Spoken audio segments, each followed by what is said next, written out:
D'un boxeur qui réalise une esquive surréaliste à un soigneur qui prend le rôle de gardien de but pour empêcher l'équipe adverse de marquer, découvrez aujourd'hui les séquences de sport impossibles à oublier.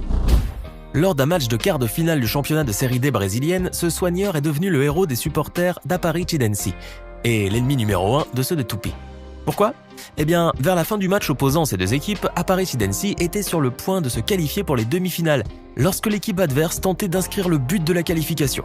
Mais tout ne s'est pas passé comme il l'imaginait.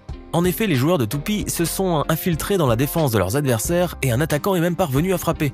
Le gardien semblait battu, jusque-là tout va bien, sauf que la balle n'a jamais passé la ligne de but. Le soigneur de l'équipe d'Aparecidense, Romildo Fonseca da Silva, conscient du danger que courait son club, s'était infiltré sur la pelouse pour arrêter non pas une, mais 2 tentatives d'un joueur de Tupi.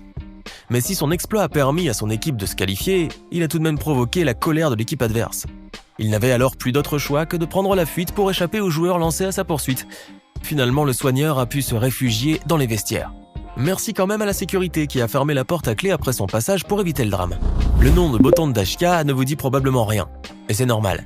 Quoique, ce jeune homme hongrois de la troupe Lords of Gravity a réussi à se faire un nom depuis qu'il a réalisé une performance époustouflante durant le NBA 3X Streetball organisé à Bilbao en Espagne. Et pour cause, à cette occasion, il a eu l'idée de réaliser un salto et de se mâcher ensuite dans le panier. Dès lors, on se dit d'avance que ça va être un massacre et que l'intéressé va finir les molaires sur le bitume avant d'aller à l'hôpital, mais pas du tout. Botond Dashka a au contraire réussi son pari. Pour ce faire, ce dernier s'est servi d'un trampoline.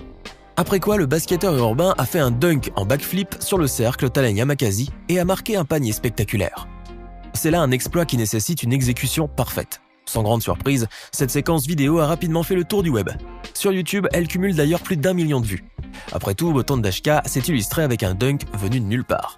Au fait, si cette vidéo vous plaît, n'oubliez pas de laisser un pouce bleu, de vous abonner à la chaîne et d'activer la cloche pour recevoir toutes les notifications et ne rien rater de nos prochaines vidéos. Allez, on reprend. La boxe est un sport où l'on n'imagine pas souvent les sportifs faire preuve de grande souplesse, et pourtant il existe un boxeur qui a réalisé une parade digne du film Matrix. Il s'agit de Rafael Viziev. En effet, en janvier 2017, durant la finale des moins de 70 kg de Muay Thai à Phitsanulok, en Thaïlande, ce dernier a esquivé de justesse un puissant coup de pied de son adversaire, Sorgro Pechindi, comme s'il était le double de Neo, alias Keanu Reeves dans le film. Ainsi, par ce geste surréaliste, Rafael Viziev, surnommé Ataman, a surpris non seulement son adversaire, mais aussi les spectateurs et les commentateurs. Cependant, son réflexe étourdissant n'a visiblement pas suffi pour remporter le combat, puisque c'est Sorgro Pechindi qui s'est imposé par décision unanime du jury. Néanmoins, cette esquive unique en son genre a plu au boss de l'UFC, Dana White, qui avait tweeté à l'époque « C'est le truc le plus fou que j'ai jamais vu ». Aujourd'hui, Rafael Viziev a même acquis une importante notoriété, notamment sur les réseaux sociaux. D'autant plus que, en plus de sa carrière en Muay Thai, il est aussi un grand combattant de MMA. Lors d'un match de baseball au Memorial Stadium de Baltimore aux États-Unis, Bo Jackson a marqué les esprits non pas pour avoir mené son équipe à la victoire, mais plutôt pour avoir attrapé la balle d'une manière tout à fait étonnante. En effet, le 11 juillet 1990, lorsque le batteur a frappé la balle, Bo Jackson l'a attrapée avant de courir dans la foulée sur un mur. Oui, vous avez bien entendu. Cette surprenante manœuvre a valu au baseballeur, pour des raisons évidentes, le surnom de Spider-Man. Cependant, Bo Jackson a déclaré après ce match qu'il n'essayait aucunement d'impressionner ses fans lorsqu'il a ainsi gravi le mur. Le légendaire baseballeur a assuré qu'il tentait simplement d'éviter de se blesser à l'épaule, qu'il avait fragilisé depuis une blessure antérieure à ce match. C'est en ce sens qu'il a affirmé « Au lieu de me cogner contre le mur, j'ai juste décidé de faire ce que j'avais l'habitude de faire quand j'étais enfant. J'ai couru le long du mur, cela me semble plus facile et logique, ce qui est encore plus impressionnant. » D'autant plus que Bo Jackson avait presque atteint le sommet du mur lorsqu'il l'avait escaladé. C'est en tout cas l'un des plus beaux moments de sa carrière. D'ailleurs, aujourd'hui encore, cette séquence vidéo continue à faire le tour du web. C'est bien connu, le twinner, également appelé coup entre les jambes, est une technique de tennis très difficile à réaliser. Cependant, aussi compliqué que cela puisse paraître, Roger Federer a réussi ce coup fabuleux qui avait fait dresser les 20 000 spectateurs du court central. En effet, durant la demi-finale de l'US Open 2009, Federer a effectué un passing gagnant en frappant la balle de tournée entre ses jambes après un lob de son adversaire Novak Djokovic. Le Suisse s'est ainsi offert une fin de match en apothéose grâce à ce twinner passing vu d'un autre monde et qui lui a permis de s'octroyer 3 balles de match. Suite à cet incroyable coup, Federer a réagi en déclarant « Ce genre de coup, on le travaille à l'entraînement mais ça ne marche jamais », a réagi un Federer tout sourire. « C'est incroyable, c'était un moment décisif, c'est pour ça que c'est le plus beau coup de ma carrière. » Djokovic lui-même, toujours choqué par cette étonnante performance, a assuré que sur le coup, il n'y avait rien à dire à part bravo. J'ai un respect immense pour ce que Roger a fait dans l'histoire de notre sport. Il est probablement le meilleur joueur de tous les temps, il joue peut-être le tennis de sa vie. Désormais, ce coup bluffant porte la marque de Roger Federer, bien qu'il ne soit pas le premier à l'avoir réalisé. Il est néanmoins celui qui a réussi à impressionner le plus le public. C'est là indéniablement une séquence vidéo inoubliable. Avant de poursuivre cette vidéo, voici la question du jour. Dans quel pays a eu lieu la Coupe du Monde de football en 1994 ? Est-ce option A le Mexique, option B l'Espagne, option C les États-Unis ? Écrivez la bonne réponse dans les commentaires et nous verrons en fin de vidéo si vous avez eu raison. Fernanda Colombo défraie la chronique au Brésil comme un international. Et pour cause, elle est non seulement une des rares arbitres de touche féminine, mais elle est aussi particulièrement belle. Cette jeune arbitre est toutefois également très connue pour avoir fait mine de sortir un carton de sa poche lors d'un match de football. Finalement, elle avait plutôt dégainé un mouchoir pour s'essuyer le front. Ce qui avait fait rire tous les joueurs, supporters et même commentateurs. On peut donc dire que cet arbitre est une habituée des buzz. D'autant plus que nous la retrouvons cette fois sur une toute autre vidéo qui a fait le tour des réseaux sociaux. Et non sans raison. Durant un match amical, une scène a coupé le souffle et a attiré l'attention d'une multitude de personnes à travers le monde. Dans cette séquence vidéo, on peut en effet voir la belle Fernanda Colombo embrasser amoureusement un autre arbitre du nom de Sandro Rizzi. Ce qui n'a pas tardé à susciter l'étonnement des internautes. Cependant, l'arbitre que Fernanda Colombo a embrassé n'est personne d'autre que son propre mari. Et inutile de dire que beaucoup l'ont envié. Parfois, il y a des célébrations encore plus mythiques que les buts eux-mêmes. La preuve avec le joueur de hockey sur glace Marko Csolak.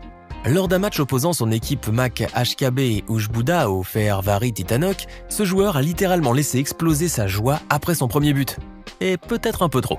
La raison est que, au moment de célébrer sa victoire, Marko Csolak a accidentellement basculé de l'autre côté de la balustrade après avoir sauté sur la vitre de la patinoire qui d'ailleurs a volé en éclats. Une fois remis de cet imprévu, le joueur a ainsi admis « J'étais tellement content de mon premier but chez les pros que je pensais célébrer avec une figure ». Il faut dire que les choses ne se sont pas déroulées comme il l'avait prévu, d'autant plus que Marko Csolak a aussi avoué qu'il s'était tout de même fait une belle frayeur avec son vol plané au travers du plexiglas. Fort heureusement, il s'en est sorti indemne. Cependant, la bonne nouvelle est que son équipe a fini par arracher la victoire face à Titanok. En prime, son but a fait un véritable buzz. Mélodie Donché n'est pas qu'une footballeuse freestyle comme les autres. Cette jeune femme a en effet été sacrée 5 fois championne du monde dans cette discipline mêlant l'acrobatie, la jonglerie et la gymnastique et dont l'accessoire est un ballon de football. Il s'agit là d'un record. Aucune femme, ni aucun homme d'ailleurs, n'avait réussi à remporter autant de fois ce titre. Et le moins que l'on puisse dire est que Mélodie Donché est très douée. Pourtant, rien ne l'a prédestinée à un tel avenir. En effet, alors qu'elle souhaitait devenir joueuse professionnelle dans le monde du football, une rupture des ligaments croisés du genou l'a stoppée dans son élan lorsqu'elle était âgée de 18 ans. Son histoire d'amour avec le football était donc terminée, du moins dans son approche traditionnelle. Mais celle qu'elle ressentait pour le ballon rond n'était pas prête de s'arrêter, loin de là. C'est d'ailleurs à cette même période qu'elle a découvert le foot freestyle avant de se prendre de passion pour cette discipline. Aujourd'hui, grâce à son palmarès long comme le bras, mais aussi grâce à ses entraînements intensifs, cette jeune femme est entrée dans l'histoire, devenant même une véritable légende aux yeux d'une multitude de personnes. Après tout, Mélodie Donché parvient à maîtriser les moindres gestes techniques du football freestyle, ce qui lui permet de réaliser des performances vraiment spectaculaires. Jugez-en par vous-même. Au cours du match amical opposant le Brésil au Qatar en juin 2019, Neymar s'est avéré pour le moins maudit. Il avait d'ailleurs prévenu sur les réseaux sociaux qu'il allait disputer le match le plus difficile de sa carrière et il n'avait pas tort. Alors qu'il s'attendait surtout à souffrir mentalement compte tenu des accusations de viol dont il a été victime après le dépôt de plainte d'une jeune femme de 26 ans, le numéro 10 a été, à la suite d'un tacle, victime d'une blessure douloureuse à la cheville droite, quelques minutes à peine après le début du match. Ainsi, pendant que le Brésil inscrivait le premier but par Richarlison, Neymar ne pouvait aller célébrer l'ouverture du score avec ses coéquipiers. À la place, il s'est dirigé vers le banc de touche. Dans les images, on peut même voir Neymar retirer sa chaussette avant de s'effondrer en pleurs.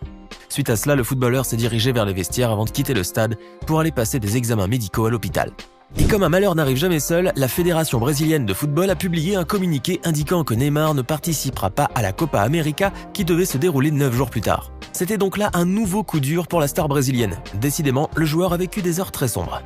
L'athlète italienne Sonia Malavisi, dotée de 4 titres dans le saut à la perche, connaît une évolution remarquable. D'ailleurs, au cours d'une compétition datant de 2019, la jeune femme de 26 ans a su attirer l'attention d'innombrables personnes grâce à son talent. Toutefois, comme tous les athlètes, Sonia Malavisi a elle aussi vécu certaines contrariétés. Comme on peut le voir dans cette séquence vidéo où la sportive parvient à réaliser une performance surprenante. Mais pas de chance, la barre horizontale est soudainement tombée. Était-ce un échec de la part de l'athlète? En tout cas, cet imprévu a mis Sonia Malavisi très en colère, principalement contre les juges. Et on comprend pourquoi. Néanmoins, la jeune femme peut se consoler, puisque de nombreux internautes l'ont soutenue suite à cet événement. Maintenant, à votre tour de nous dire en commentaire laquelle de ces séquences vidéo vous a le plus surpris. Connaissez-vous d'autres moments du sport aussi étonnants? N'hésitez pas à les partager avec nous. Sinon, concernant la Coupe du monde de football de 1994, elle a été organisée aux États-Unis du 17 juin au 17 juillet. J'espère que vous avez été nombreux à trouver la bonne réponse.